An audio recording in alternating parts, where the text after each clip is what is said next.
At 0730 on September 18, 1944, Private First Class Arthur Jackson pressed his body against a coral outcrop on Peleliu Island, watching Japanese machine gun fire tear apart the Marines to his left. 19 years old. 3 days on this island. 0 confirmed kills. The Japanese had built 12 reinforced concrete pillboxes in a half-moon arc across the southern peninsula, each one housing between 5 and 35 enemy soldiers. 3 days earlier, the 1st Marine Division had landed on Peleliu, expecting a 4-day operation. Major General William Rupertus had told his men they would secure the island by the weekend. He was wrong, by 70 days. On D-Day alone, nearly 1,300 Marines fell on the beaches. The Japanese had changed tactics. No more banzai charges. No more suicidal rushes into American machine gun fire. Instead, Colonel Kunio Nakagawa had built a fortress. His 10,000 defenders waited in caves and concrete bunkers connected by 500 yards of tunnels. They let the Americans come to them. By September 18th, the 1st Marine Regiment had taken 70% casualties. 7 out of 10 Marines who landed with that regiment were dead or wounded. The 7th Marines, Jackson's regiment, had pushed into the southern sector. Their mission was simple: clear the Japanese defensive positions blocking the advance toward the airfield. The problem was the pillboxes. Japanese engineers had built them into the coral ridges with walls 3 feet thick. Each pillbox had overlapping fields of fire with its neighbors. Attack one position, and 2 more would cut you down from the flanks. The Marines had tried grenades. The grenades bounced off. They had tried rifle fire. The bullets sparked against concrete and ricocheted into the coral. They had tried rushing the gun slits. The bodies piled up in front of those concrete walls. Jackson's platoon had advanced 200 yards that morning before the left flank stalled completely. A large pillbox dominated the approach. Every time a Marine moved, that pillbox fired. The platoon could not advance. They could not retreat. 3 men had already died trying to find a way around it. The standard Marine Corps solution was to call in tanks or artillery. But the terrain on Peleliu did not allow tanks in this sector. The coral ridges were too steep, the approaches too narrow. Artillery could not hit the pillboxes without destroying the Marines pinned down in front of them. Someone had to cross 150 yards of open ground, reach that pillbox, and destroy it from close range. The Japanese inside would see anyone coming. They had machine guns, they had rifles, they had grenades. The mathematics were brutal. A man running across open ground moves at roughly 15 yards per second under combat conditions. 150 yards meant 10 seconds of exposure. The Japanese Type 92 machine gun fired 450 rounds per minute. In 10 seconds, a single machine gun could put 75 bullets into that kill zone. The pillbox had at least 2 machine guns. No Marine could survive that crossing. The officers knew it. The sergeants knew it. Jackson knew it. But Jackson also knew something else. He knew that every minute his platoon stayed pinned down, more men would die. He knew the left flank had to move, or the entire advance would collapse. And he knew that waiting for a solution that might never come was just another way of dying. If you want to see how Jackson's impossible assault turned out, please hit that like button. Every like helps this story reach more viewers. Please subscribe if you haven't already. Back to Jackson. Jackson loaded his Browning automatic rifle with a fresh 20-round magazine. He stuffed his pockets with as many grenades as he could carry. Then he looked at the 150 yards of open coral between him and 35 Japanese soldiers. The morning sun beat down on Peleliu. Temperature was already climbing past 100 degrees, and Arthur Jackson, 19 years old, had just decided to do something that should have been impossible. Jackson did not wait for permission. He did not ask his sergeant. He did not coordinate with the Marines on his right. He simply stood up and ran. The Browning automatic rifle weighed 19 pounds fully loaded.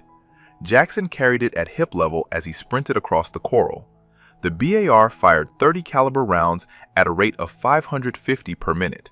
It was not accurate when fired from the hip, but accuracy was not the point. Volume was the point. Suppression was the point. The Japanese in the pillbox saw him immediately. Their Type 92 machine guns swiveled toward the running Marine. Bullets cracked past Jackson's head. Coral chips exploded around his feet. The air filled with the sound of Japanese automatic weapons. Jackson fired back without stopping. He kept the BAR's trigger pressed and swept the muzzle across the pillbox's firing slit. His bullets would not penetrate 3 feet of concrete, but they would force the Japanese gunners to duck. They would buy him seconds, and seconds were all he needed. The distance closed. 100 yards, 80 yards, 60 yards. Jackson's magazine ran dry. He dropped behind a coral boulder, slammed in a fresh magazine, and ran again. The Japanese gunners had recovered. Their fire intensified. Bullets kicked up coral dust inches from Jackson's boots. 40 yards, 30 yards, 20 yards. At close range, the geometry of the pillbox worked against its defenders. The firing slits that gave the Japanese such excellent fields of fire also limited their angles. Jackson reached the blind spot directly beside the main aperture. The Japanese inside could hear him. They could not shoot him. Jackson had carried more than just ammunition in his pockets. He had brought white phosphorus grenades. He had brought fragmentation grenades. And another Marine, following Jackson's charge, had brought something else. 40 pounds of plastic explosive. White phosphorus burns at 5,000 degrees Fahrenheit. It ignites on contact with air and cannot be extinguished with water. Jackson pulled the pin on his first phosphorus grenade and shoved it through the firing slit. The screaming started immediately. Japanese soldiers stumbled out of the pillbox with their uniforms on fire. Their ammunition belts began cooking off, bullets exploding around their waists. Jackson shot them as they emerged. His BAR cut them down before they could raise their weapons. But 35 men occupied that pillbox. Phosphorus alone would not kill them all. Some had retreated deeper into the structure. Some were already returning fire through secondary apertures. Jackson grabbed the explosive charges. 40 pounds of composition C2 plastic explosive. He had a 30-second time fuse. He had one chance to place the charge correctly. He shoved the entire package through the main firing slit. Then he ran. Jackson dove into a shell crater and curled into the fetal position. He covered his head with his arms and pressed his body against the coral. The explosion lifted the pillbox off its foundation.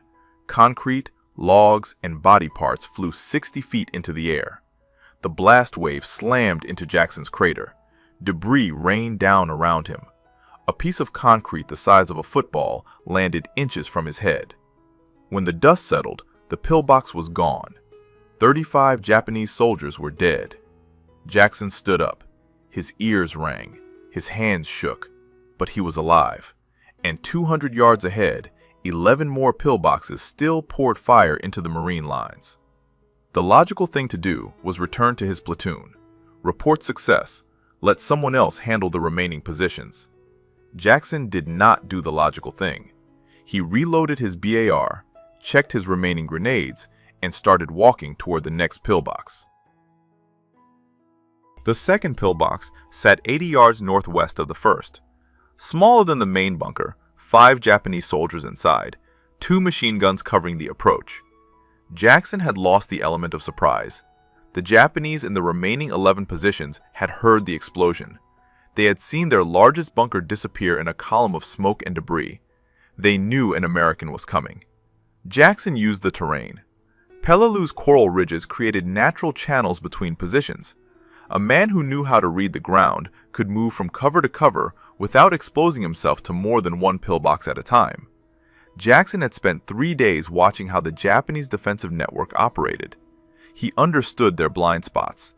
He approached the second bunker from its eastern flank. The coral here rose in jagged formations that blocked the firing slit's angle. Jackson crawled the last 30 yards on his belly, dragging his BAR through the volcanic rock. The Japanese inside heard him. They could not see him. They began throwing grenades blindly over the bunker wall. Japanese Type 97 grenades had a 4-second fuse. Jackson counted the explosions, waited for the pause between throws, then moved. He reached the bunker wall and pressed his back against the concrete. His phosphorus grenades were gone. He had used them all on the first position, but he still carried fragmentation grenades. He still carried his BAR. And he had learned something from the first assault. Japanese pillboxes had ventilation shafts, small openings in the roof designed to prevent carbon monoxide buildup from weapons fire. The shafts were only 4 inches wide, too small for a grenade, but not too small for a rifle barrel. Jackson climbed onto the bunker roof. He found the ventilation shaft. He shoved the muzzle of his BAR into the opening and emptied an entire magazine straight down. The .30 caliber rounds ricocheted inside the concrete box. Japanese soldiers died where they stood. Jackson reloaded and fired again, 20 more rounds into the darkness below. When he dropped back to the ground, no one inside was moving. 2 pillboxes down, 10 remaining. The third and fourth position sat close together, mutually supporting. Each one covered the other's approach. Standard Japanese defensive doctrine: kill the men attacking your neighbor. Jackson could not assault one without being shot by the other. He solved the problem with geometry. The 2 bunkers faced southwest, toward the Marine lines. Their firing slits covered a 120-degree arc, but directly between them, a narrow corridor existed where neither bunker could bring its weapons to bear. The corridor was only 8 feet wide. A man would have to move through it perfectly straight or catch bullets from one side or the other. Jackson ran the corridor at full sprint. He reached the third bunker before its defenders could reposition their guns. He jammed his BAR into the firing slit and fired until the magazine clicked empty. He threw his last fragmentation grenade through the aperture. Then he moved to the fourth bunker and repeated the process. 4 pillboxes destroyed. Approximately 55 Japanese soldiers dead. Jackson had been fighting for less than 20 minutes. His ammunition was running low. His BAR had jammed twice from overheating. The barrel was so hot it burned his hands through the wooden foregrip. He had no more grenades, no more explosives. A logical man would have stopped, fallen back, resupplied. But Jackson had seen something during his assault on the fourth bunker. Through the smoke and dust, he had spotted Marines from his platoon beginning to move forward. His attack was working. The left flank was advancing. If he stopped now, the remaining 8 pillboxes would pin down those Marines exactly as they had pinned down Jackson's platoon an hour earlier. More men would die in front of those concrete walls. Jackson looked at his ammunition count.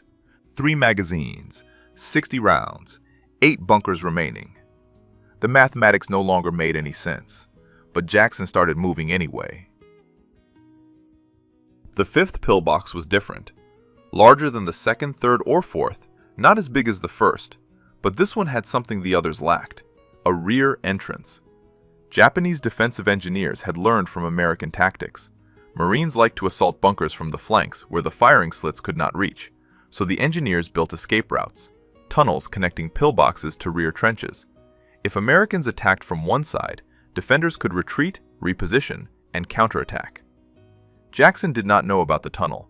He approached the 5th bunker using the same tactics that had worked before: find the blind spot, close the distance, kill everyone inside. He reached the bunker wall, pressed his back against the concrete, prepared to climb to the roof and find the ventilation shaft. A Japanese soldier came out of the ground 5 yards behind him. The rear tunnel exit was camouflaged with coral rocks and palm fronds. Jackson had walked right past it. The soldier emerged with a bayonet fixed to his Arisaka rifle. He lunged at Jackson's back. Jackson spun and fired from the hip. The BAR's .30 caliber rounds hit the Japanese soldier in the chest. The man fell backward into his own tunnel entrance. But the noise had alerted the bunker's defenders. Jackson heard shouting inside, heard boots scrambling on concrete. He had seconds before more soldiers came through that tunnel. Jackson dropped to one knee and fired into the tunnel entrance. The narrow passage channeled his bullets. Anyone inside took rounds directly. He burned through an entire magazine in 4 seconds, slammed in his second-to-last mag, kept firing. When the shooting stopped, 3 Japanese soldiers lay dead in the tunnel. The 5th pillbox had gone silent. 5 down, 7 remaining. But Jackson's situation had changed. The Japanese in the remaining positions now knew his location. They knew his tactics, and they had radios. Colonel Nakagawa had established a communication network across Peleliu's defensive positions. Each bunker could report to a central command post.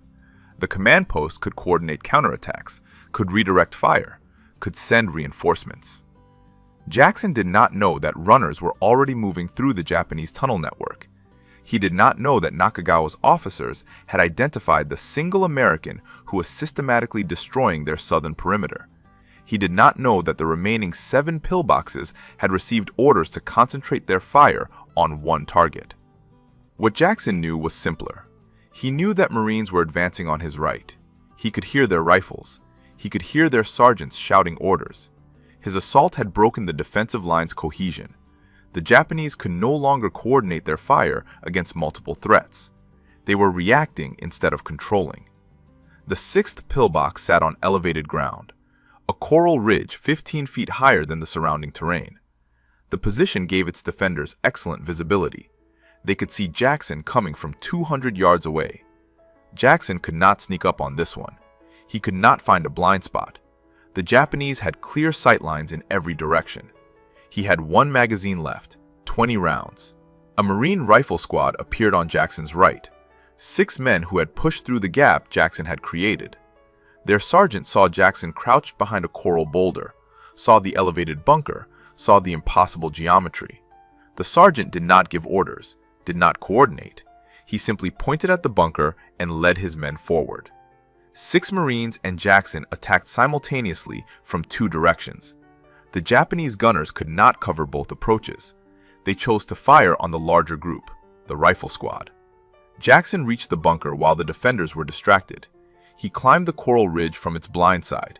He found the ventilation shaft. He shoved his BAR into the opening. 20 rounds. His last magazine. He made every bullet count. The 6th pillbox fell silent. The sergeant's rifle squad had taken casualties. 2 wounded, 1 dead. But they were still moving forward, still fighting. Jackson looked at his empty weapon, looked at the 6 remaining pillboxes. He needed ammunition. He needed grenades. He needed help. For the first time since his assault began, Arthur Jackson was not alone. The Japanese response came within minutes. Colonel Nakagawa's command post had tracked the destruction of 6 defensive positions in less than 30 minutes. 1 American had killed approximately 60 soldiers. The southern perimeter was collapsing. Nakagawa faced a tactical problem. His defensive doctrine depended on interlocking fields of fire.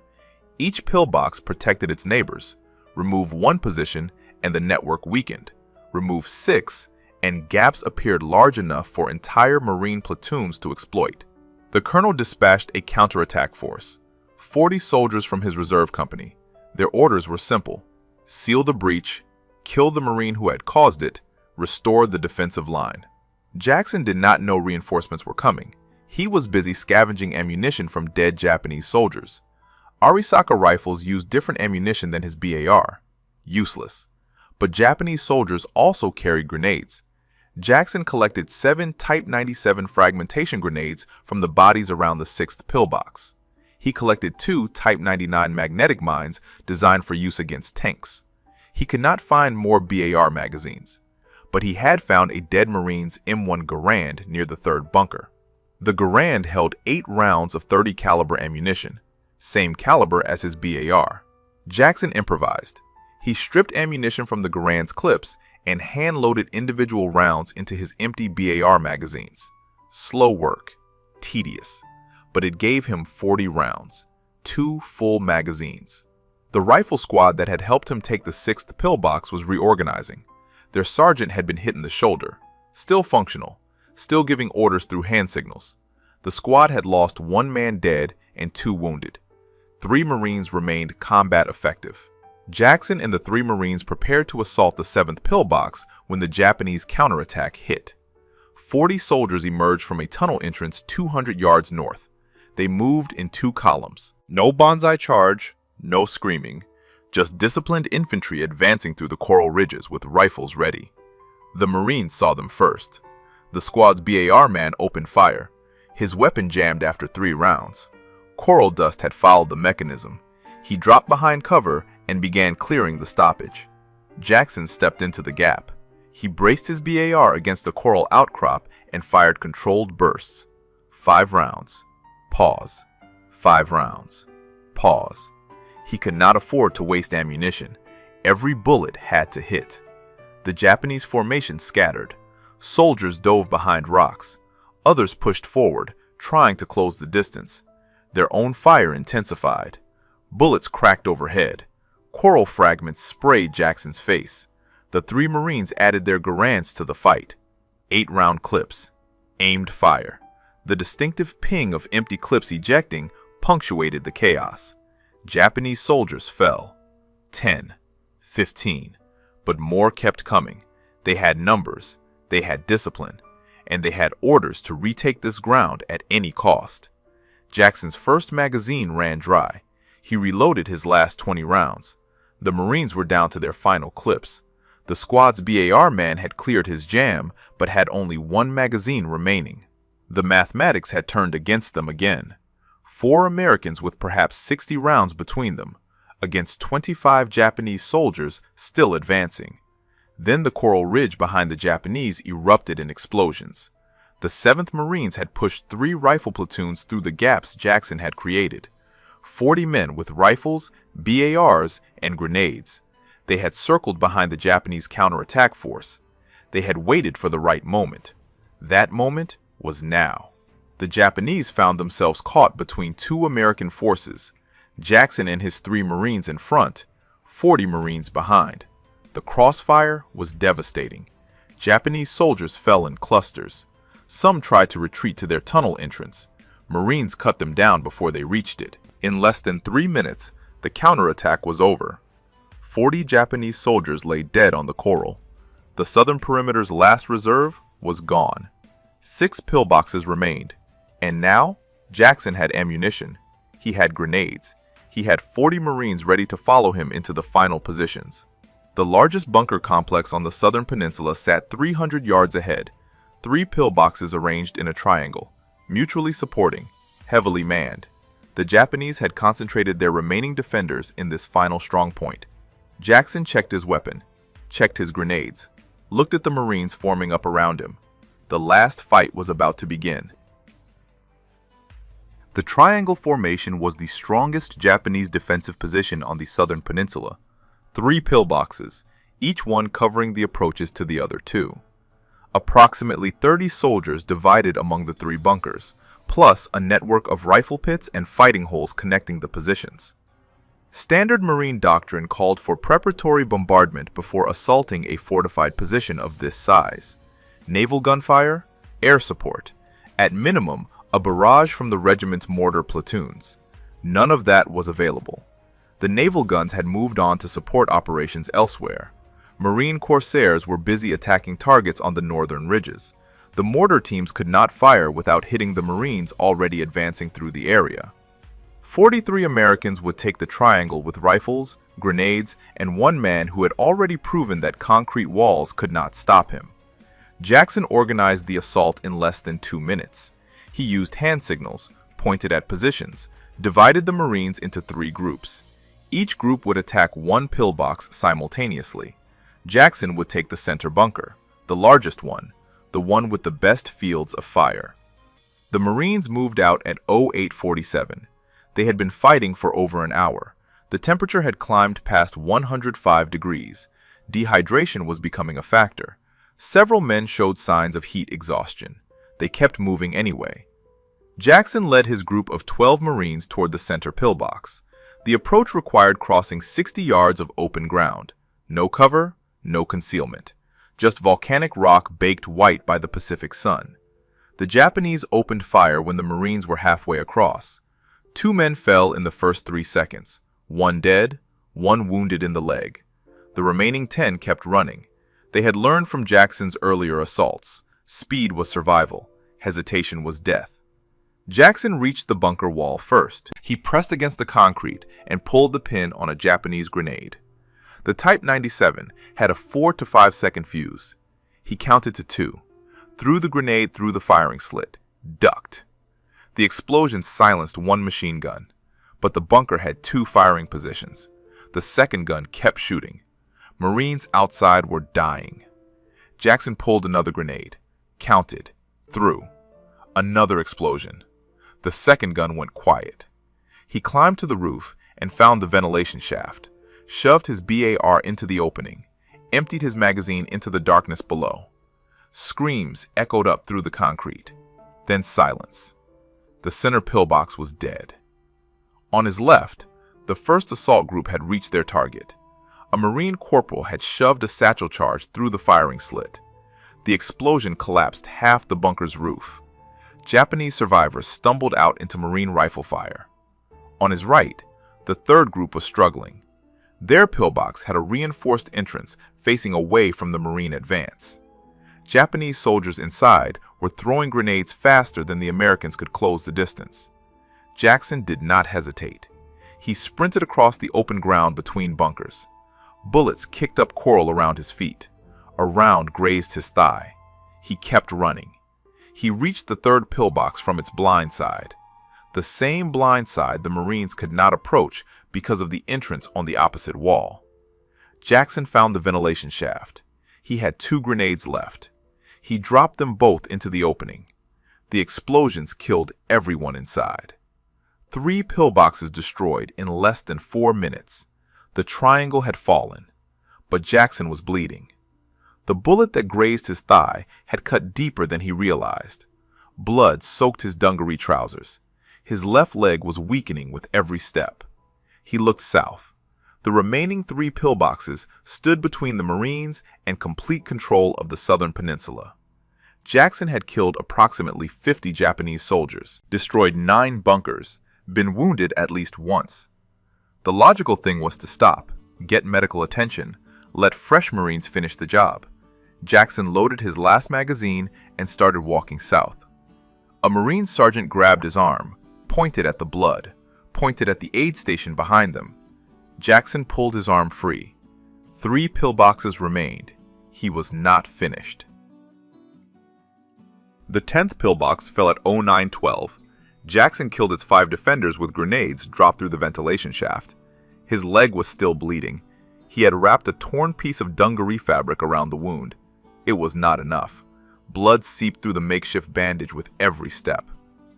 The 11th pillbox fell at 0921. This one required help. Jackson's ammunition was exhausted.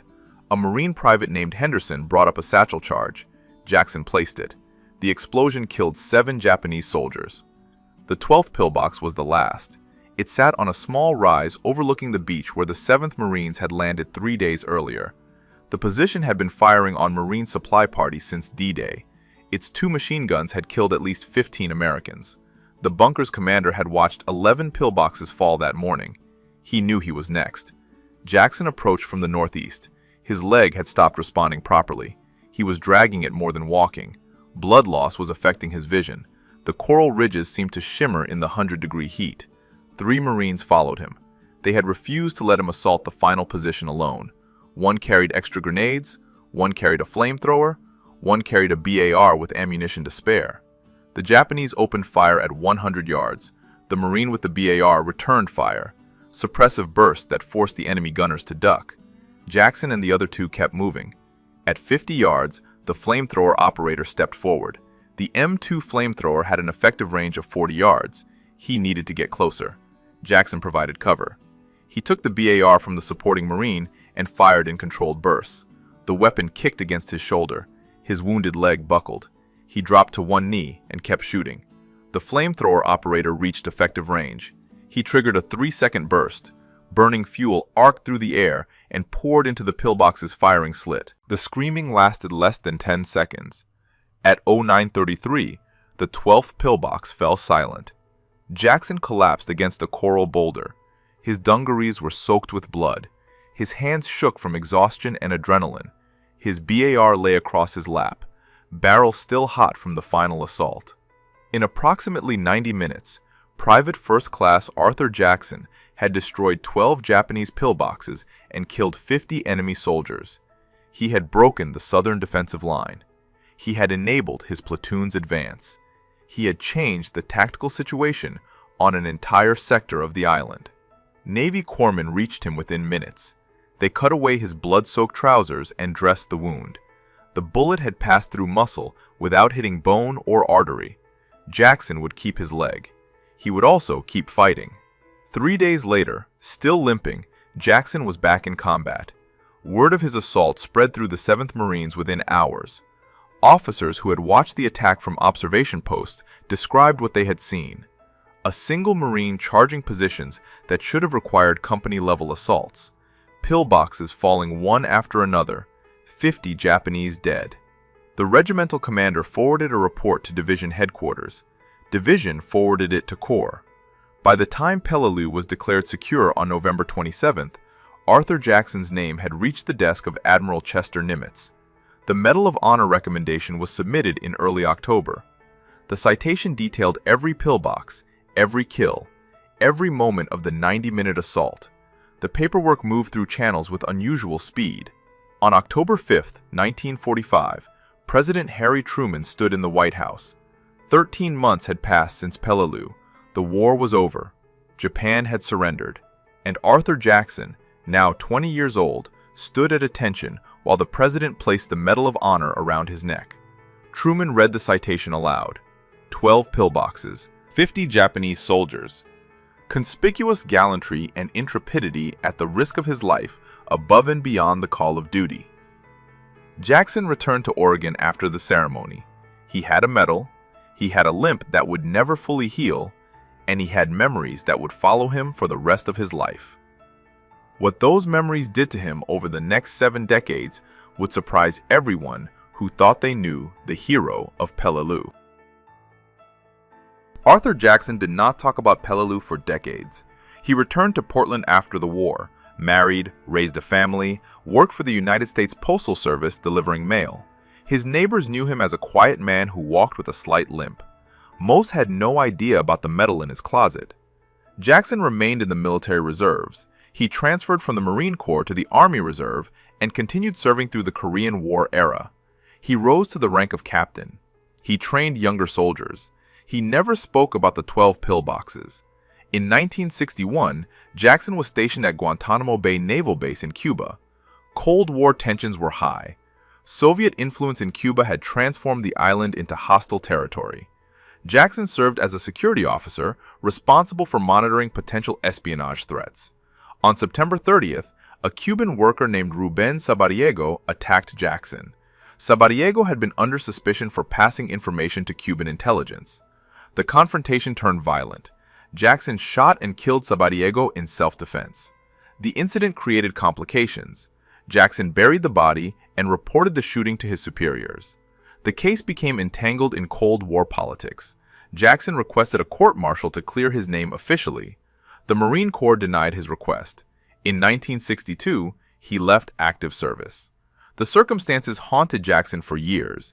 He had killed 50 men on Peleliu and received the Medal of Honor. He had killed 1 man at Guantanamo and received only silence. But time has a way of restoring perspective. Jackson continued his reserve service in the Army until 1984. He retired as a captain with 40 years of combined military service. He moved to Idaho. He began speaking publicly about his experiences. He visited schools. He talked to veterans groups. He shared what he had learned about courage and fear and the cost of survival. In 2011, at age 86, Jackson visited the USS Peleliu. The Navy had named an amphibious assault ship after the battle where he had earned his medal. Jackson walked the decks. He spoke to more than 1,000 sailors and Marines assembled in the hangar bay. He told them about the 14-pound canned ham his mess sergeant had made him carry during the landing. He told them about the pillboxes. He told them about the men who did not come home. He presented the ship's captain with his Medal of Honor flag, one of only 2 flags each recipient receives. The captain had it framed and placed in the ship's Hall of Heroes, alongside photographs of the 8 Marines who earned the Medal of Honor at Peleliu. Jackson was the last surviving Medal of Honor recipient from that battle. On June 14, 2017, Arthur Jackson died in Boise, Idaho. He was 92 years old. Marine Corps body bearers from Bravo Company, Marine Barracks, Washington, carried his remains. Full military honors marked his burial at the Idaho State Veterans Cemetery. 50 Japanese soldiers had tried to stop one 19-year-old Marine on September 18, 1944. Every single one of them died. The Marine lived another 73 years. If this story moved you the way it moved us, do me a favor, hit that like button. Every single like tells YouTube to show this story to more people. Hit subscribe and turn on notifications. We are rescuing forgotten stories from dusty archives every single day. Stories about Marines who charged concrete bunkers with nothing but rifles and grenades. Real people, real heroism. Drop a comment right now and tell us where you are watching from. Are you watching from the United States, United Kingdom, Canada, Australia? Our community stretches across the entire world. You are not just a viewer. You are part of keeping these memories alive. Tell us your location. Tell us if someone in your family served. Just let us know you are here. Thank you for watching, and thank you for making sure Arthur Jackson does not disappear into silence. These men deserve to be remembered, and you are helping make that happen.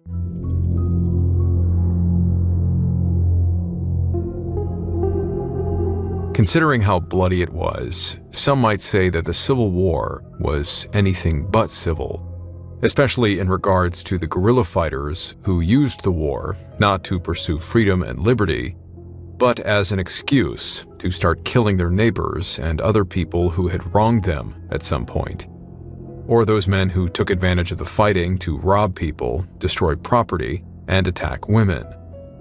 Honest and decent, as many of the soldiers on the front lines undoubtedly were, there were soldiers who were unscrupulous villains, practically inhuman monsters.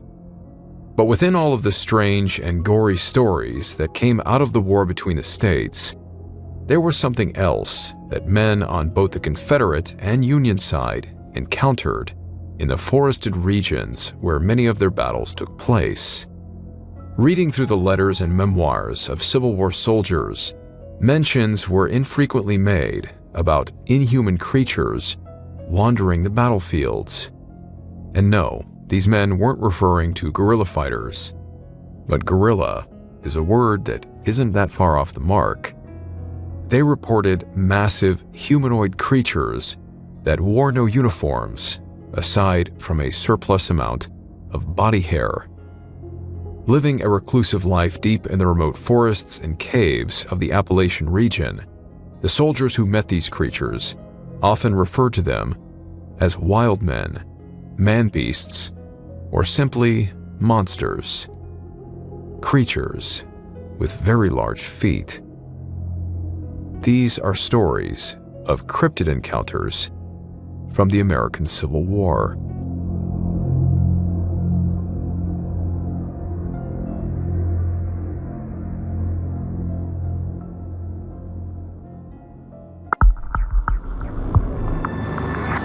The mist which hangs before you offers you a choice to pass through or to escape. Beyond it are Stories which defy the explanation and fly in the face. of what we know to be real, It is a void of both reality and impossibility. of both fact and superstition. You alone are left to discern what to believe as you pass through what we call the fog of war.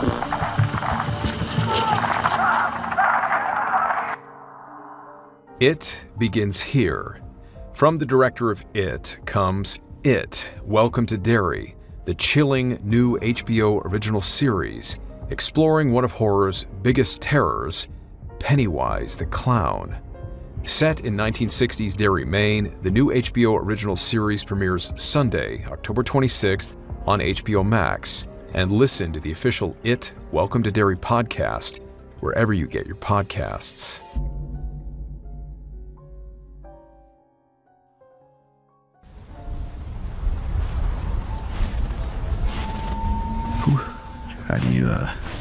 How do you reckon the Rebs are taking this cold?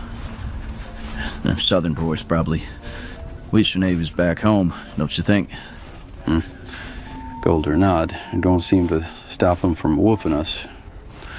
Robertson was saying we might be moving out soon. Berryville or some other damn place. You hear anything about that?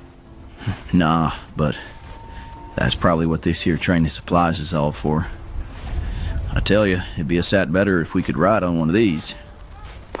Oh, something's happening. Stay put. Could be Rebs trying to draw us away from the supply train. Am I hearing that right? What the hell's a man beast?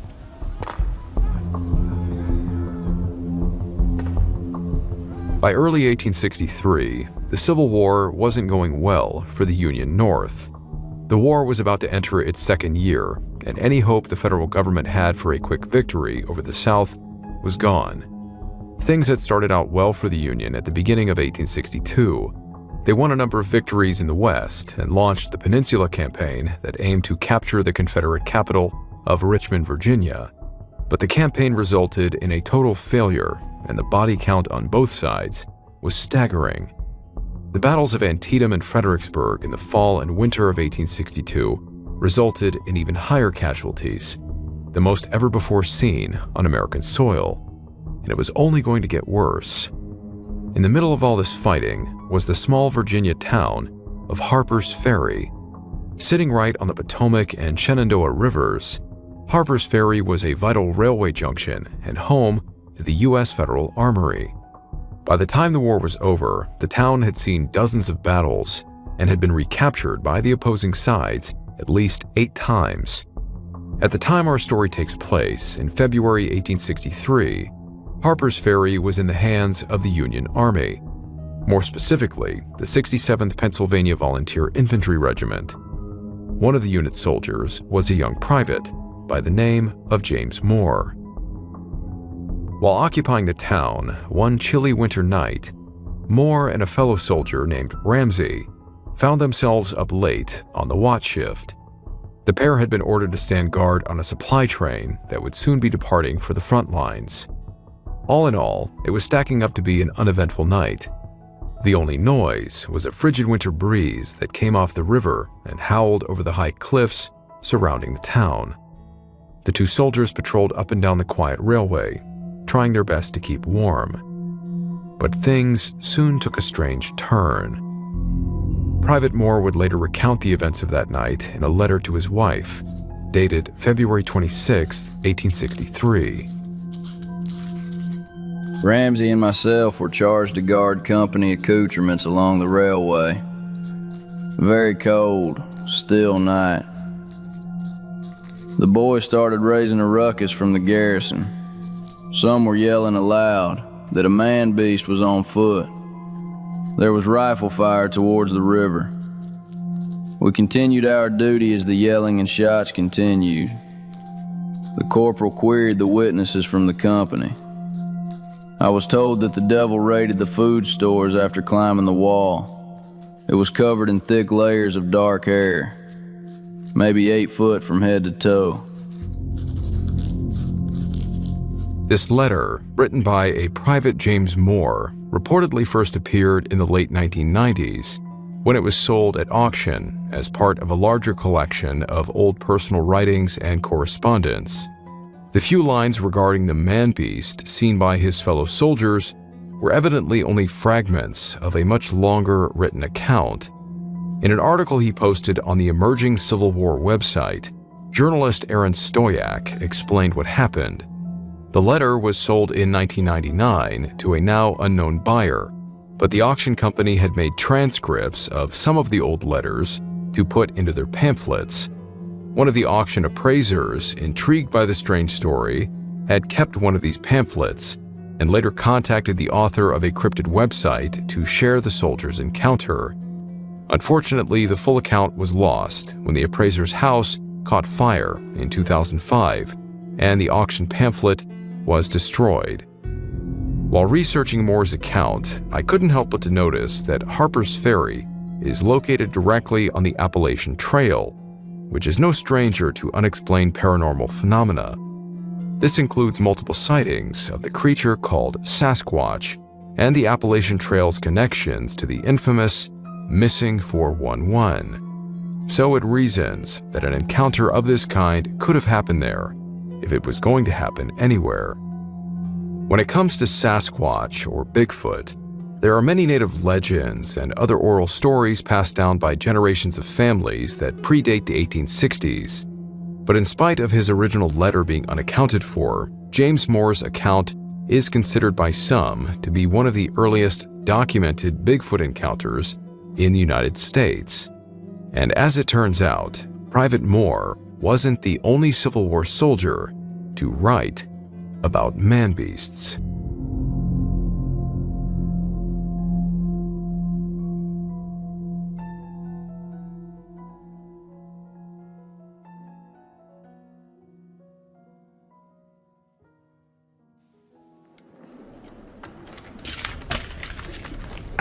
Yes, it's page 6. Come in. Apologies, sir. Is it a bad time? As good a time as any. What is it? A wire came through this morning from a Mr. George Anderson of Birmingham, Alabama. Claims he was a captain who fought under Bragg during the war. A rebel, huh? Well, what does he want? Honestly, sir, it's best if you read it yourself.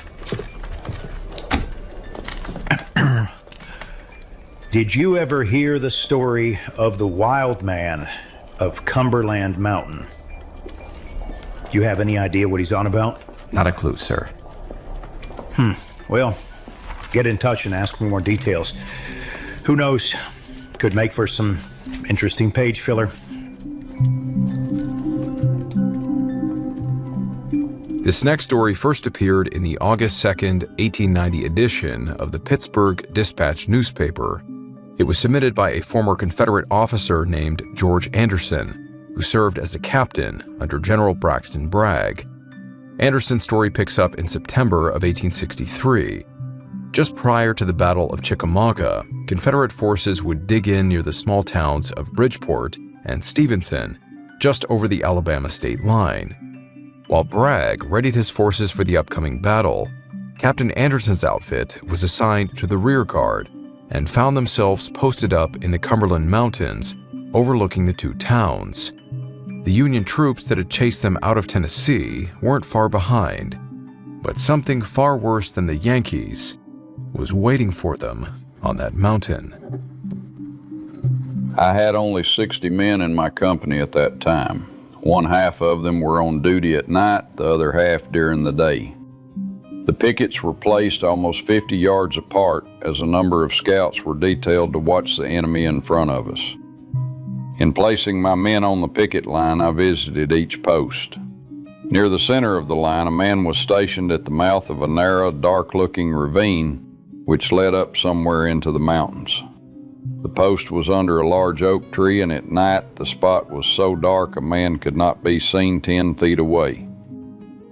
The first night we were on duty, Andrew Mason, one of the best and bravest men in my company, was at the post under the big tree. When the pickets were relieved the next morning, Mason was missing. His gun was found on the ground at the post, and there were signs of a desperate struggle, but Mason could not be found. His gun had not been discharged, and I thought a small scouting party of the enemy had crept upon him unawares and taken him prisoner. I ordered the scouts in front to keep a close watch for foraging or scouting parties of the enemy, and when the pickets were changed at sundown, I cautioned the man who took the post under the big oak to keep a careful lookout and not get captured. That night, some of the scouts came in and reported that there was not a blue coat within 10 miles of us.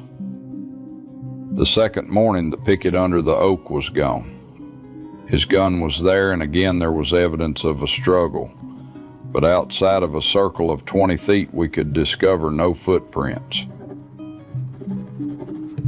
With two soldiers now having vanished, some of the men were starting to feel a little bit unnerved. But the third soldier assigned to the post wasn't so easily frightened. His name was Brown, a man Anderson described as being a strapping young man and as brave as a lion. When his captain advised him to be extra alert on that night's watch, Brown was reported to have laughed off Anderson's warning. He puffed his chest and claimed that it would take an entire company to capture him alive. That night, Brown would disappear. Now the third man to go missing. Initially, Anderson thought that these men were deserting their posts. But when a fourth man disappeared, this time one of Anderson's most loyal sergeants, he knew that something must be happening to them. And he wasn't the only one concerned. Some of his soldiers were bordering on hysterics, claiming that evil spirits were behind the strange disappearances. Anderson had to work quickly to get the situation under control. When night came, I placed a man there as usual, telling him I would have an extra guard around the place. Then taking 10 picked men whose courage I could rely on, I stationed them at short intervals so as to completely surround the big oak tree where 5 of my men had been so mysteriously captured. My orders were for every man to remain perfectly quiet until he heard a struggle under the tree. Then all rushed to the relief of the man on the post. There was to be no shot fired if it could be avoided. I wanted to capture the mysterious enemy alive. I took a position inside my line of guards and about 50 feet from the tree. I listened intently and soon heard plainly the rustling of the branches as though some wild animal was moving about in the tree.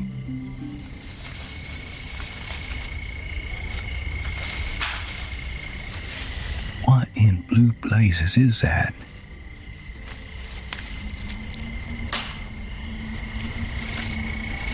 Sounds like it's up in the trees. Damn it, get in there!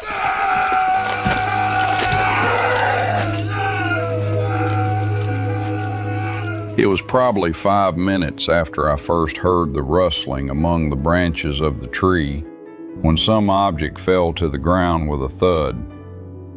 Instantly there was a cry of pain or terror from the sentinel under the tree, and I shouted to my men to rush forward. As we closed in, we could only see 2 forms struggling as if for life. I ordered my men to seize both, and as quickly as possible I made light. My picket was in the grasp of a giant.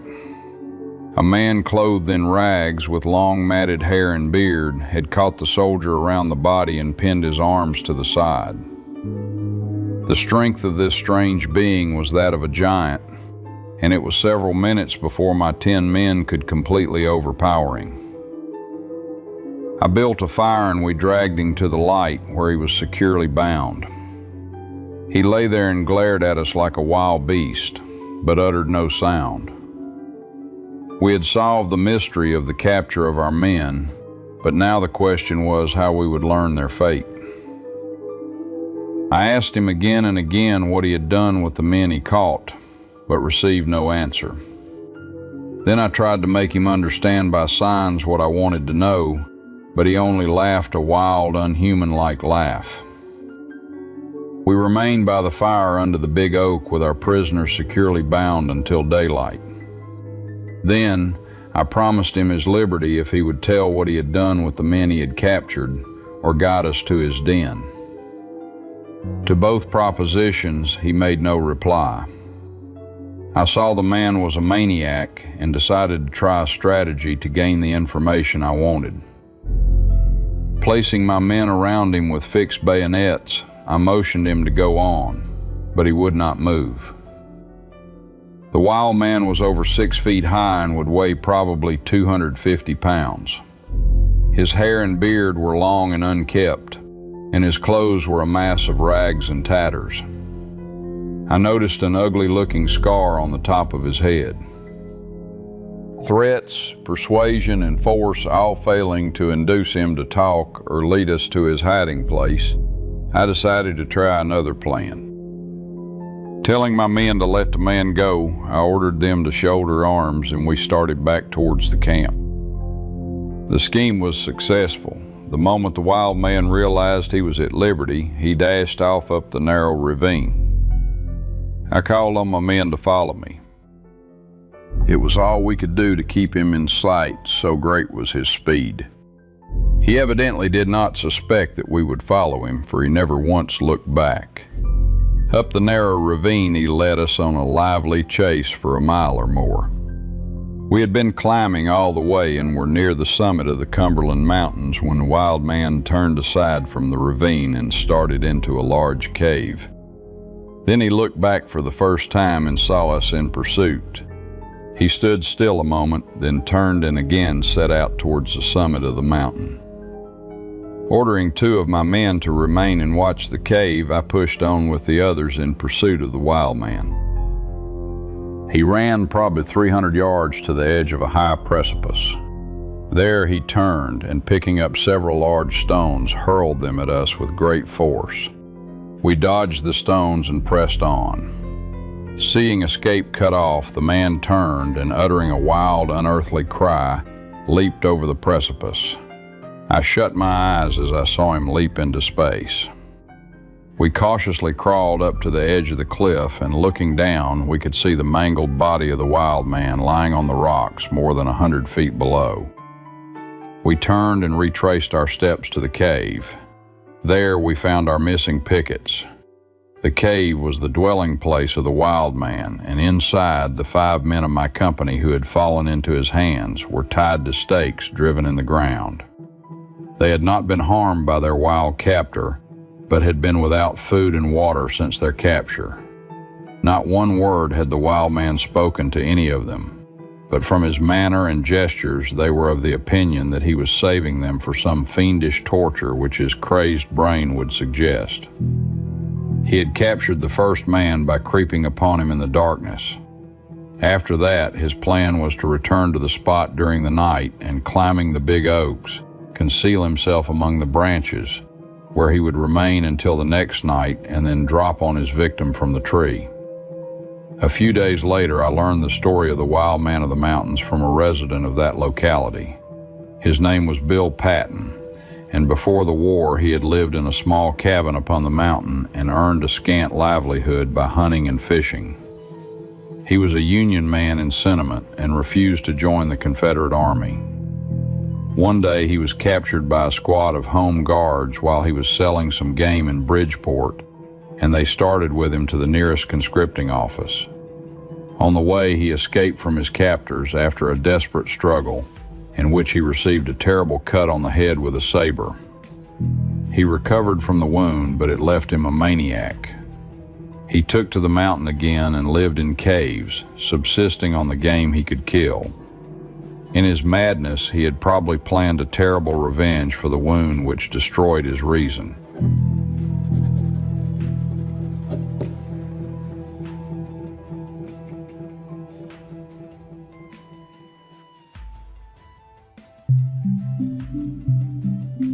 This wild man of Cumberland Mountain obviously wasn't a Bigfoot encounter, so George Anderson's story could provide a plausible explanation for what soldiers were seeing out in the wilderness. The Appalachian region was possibly full of mountain hermits who wanted to avoid the war and became a bit feral, living off the land away from human civilization. The concept of wild men or mountain men wasn't unheard of in 19th century America. As the country became increasingly more industrialized, more and more men chose to abandon the modern world and all the problems that came with it, adopting a much more rugged lifestyle. In one recorded instance in 1871, a wild man was captured by a posse of citizens from Morgantown, West Virginia. He was described as half man and half beast, covered in rags with long bushy hair, giving him the appearance of a gorilla more than a human being. This wild man was apparently an Irish immigrant named Thomas Foley, who had lived in Connecticut for years before disappearing into the West Virginia wilderness. While racial divisions in the 1860s and 70s are well known, what is probably less known is the severe discrimination of the Irish and other European immigrants in America around this time. Many Irish were viewed with disdain, enduring frequent mockery and outright persecution, including lynchings and other murders. They were often depicted as drunken, slovenly, and ape-like. The phrase, "no Irish need apply," was commonly seen in job advertisements and shop windows. After fighting in the Civil War and aiding the Union victory, hatred for the Irish began to soften, but it's possible that this discrimination is also what drove Foley away from people. The people of West Virginia seemed more hospitable though, as the residents of Morgantown took pity on Foley and attempted to reintroduce him back to society. They even bought him a whole new set of clothes as a welcoming gift. But, as they say, you can take a man out of the woods, but you can't take the woods out of a man. The last time anyone saw Thomas Foley, he had stripped off his new clothes and was running out of Morgantown on foot towards the woods, stark naked. The wild man phenomenon would be an easy explanation for these and other reports of Bigfoot creatures, but it doesn't seem to account for what the following soldier witnessed after being wounded on the battlefield.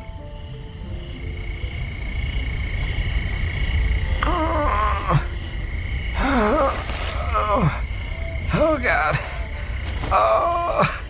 Oh God. Oh, my legs. I can't move. Oh, help. Somebody. Oh, please. I can't move. Oh, water. Water. Oh, please. Over here. Please. Please help me.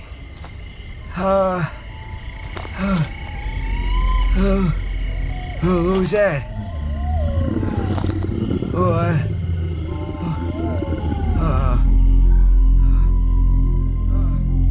This final story was first submitted to the Dixie Cryptid podcast and aired in 2018 in an episode titled A Civil War Encounter. The host, Cameron Buckner, stated that the account was another one found in a letter written by a Civil War veteran around 30 years after the war in 1895. The letter, now damaged by a century of aging, was carefully shown to Cameron by a local historian and writer. The historian told Cameron that he would prefer to keep the soldier's name off the record, so we'll just refer to him as Abraham, or Abe for short. Abe's story begins on the day he rode to Memphis, Tennessee to enlist in the Confederate Army. Falling in with a cavalry unit led by Nathan Bedford Forrest, the man credited with starting the Ku Klux Klan group, Abe would eventually find himself fighting in the Battle of Bryce's Crossroads on June 10, 1864. While taking cover behind a tree, a canister round exploded against its trunk, sending splinters and shrapnel into Will's right arm and legs. The blast hurled him to the ground, knocking him unconscious. When Abe came to hours later, the battle was over and the sun had set. The battlefield was now eerily quiet, and Abe found himself all alone in the desolate landscape of shattered trees and dead bodies. By this point, Abe had lost a lot of blood and was fighting the overwhelming fatigue taking hold of him. But just when he thought he was done for, help arrived, although it clearly wasn't the kind he was expecting. I laid back and wondered if anyone would find me. I would soon realize that I was on my own. I felt tired again, and I was fighting the sleep that was about to again overtake me, when I heard footsteps. Heavy footsteps. I rolled my head over to see who would be my rescuer, and I saw 2 tree-trunk-thick legs standing next to me. I was so weak that it did not matter to me. Maybe I was hallucinating. Then the figure bent down as if to look at me. I heard a low, guttural noise. A purr, if you will. It was not human. I fought sleep off with all my might. It was overtaking me again. Then there were 2 of the furry figures standing at my feet. They were communicating in some language that I did not understand. The largest of the 2 leaned over again and wrapped its huge hand around my right leg and pulled. I resounded with a scream. The pain was too much to bear. The second beast took my other leg, and they began to drag me away from the tree and through the leaves and the green undergrowth. The pain was getting worse, and I began to scream at them, but they just kept walking. Then they let go. One dropped out of view in front of me, and I lifted my head to see what was next. Another hand wrapped around my shin, and I was being dragged over the bank into a deep creek. I felt myself being lifted into the air, and then swung over the shoulder of the beast. Then I lost consciousness. When I awoke, I was in darkness. It was cold. I did not remember it being cold. We had been beaten by heat all day and night, but now I was cool. I blinked my eyes and waited for them to adjust to the darkness. I noticed a small flicker of light in the distance. The light grew brighter, and I could see a fire had been made. I had been rescued, and I was in the hands of my countrymen. A sigh of relief exited my chest. I began to feel my legs again, and the trousers that had been wet were now dry. My bleeding had stopped, and I could move my arms, but not my legs. Then a figure began to move towards me with a torch in their hand. My horror returned when I saw that it was one of the creatures that had dragged me from the battlefield. I could not fight. I had no weapon, and I was at the mercy of a group of monsters. Despite their terrifying appearance, they were clearly gentle. Abe realized that these monsters meant him no harm. In fact, it seemed as if they actually wanted to help him. Sheltering with the creatures in their underground den, Abe wrote in detail about how he was gradually nursed back to health over the course of a few weeks. The creatures used chewed-up vegetation to stop the infection in his wounds and provided him with fresh water and meat. Abe also recalled an instance in which one of the creatures used powdered lime in order to cover up the scent of his urine. Whatever these creatures were, not only were they compassionate, they were clearly intelligent. Often I would see the young ones in the firelight dancing and playing, but the adults would never allow them close to me, even though they appeared to be very curious. Finally, one of the young came to me while the adults conversed in a strange language. When he approached me, he was smiling. I did not know these things could smile. I would never see that expression again, but it seemed to lift my spirits. He set a piece of wood beside my hip, reached over, and he touched my hair. He wanted to feel my hair. And then he scampered back to his place in the room. That was my only experience with a youngster. Slowly but surely, Abe was able to regain the use of his legs, and when he was finally able to stand and walk, he decided that it was time for them to part ways. Emerging from the well-concealed cave and into the light of day for the first time in weeks, Abe said farewell to his unlikely saviors. I turned to look at the woods behind me and saw 4 more of these creatures, all males except one, the big female who had dragged me from the battlefield. She walked to me in the huge strides they make and put her massive hand on top of my head. Then, with her other hand, she handed me my hat, which I had not seen since the Yanks sent cannon fire into our ranks. She began to turn around, and I stopped her. I held onto her hand for a minute and looked into her black eyes, and I said, "Thank you." She did not respond, but I have a sense that she knows I was showing gratitude. Then the beasts parted and gave me a lane to walk into the woods. One pointed straight ahead, so I started walking. I looked back after a few steps, and they were gone, except one of the beasts' heads I saw go down below the edge of the bank. As I walked away, I heard a loud howl from the direction I had come. I looked back again, and the whole clan was moving away from the shelter and into the woods. I am an old man now. Last year, I rode back to the battlefield and into the woods where I made my last stand. I saw war equipment still laying in the leaves, in mud rusting, all these years later. It brought back unpleasant memories. Then I rode further into the woods to the monster's den. It was gone, and the bank I had been lifted from was now washed out. I stood there for an hour, hoping to see the beast again, but there was only silence. As I mounted my horse to leave, I looked back one last time at the woods where the monsters had lived, and I wondered what had happened to them. As I rode away, I was filled with gratitude in the way they had cared for me. And then I heard a long and very loud howl come from across the creek and never look back.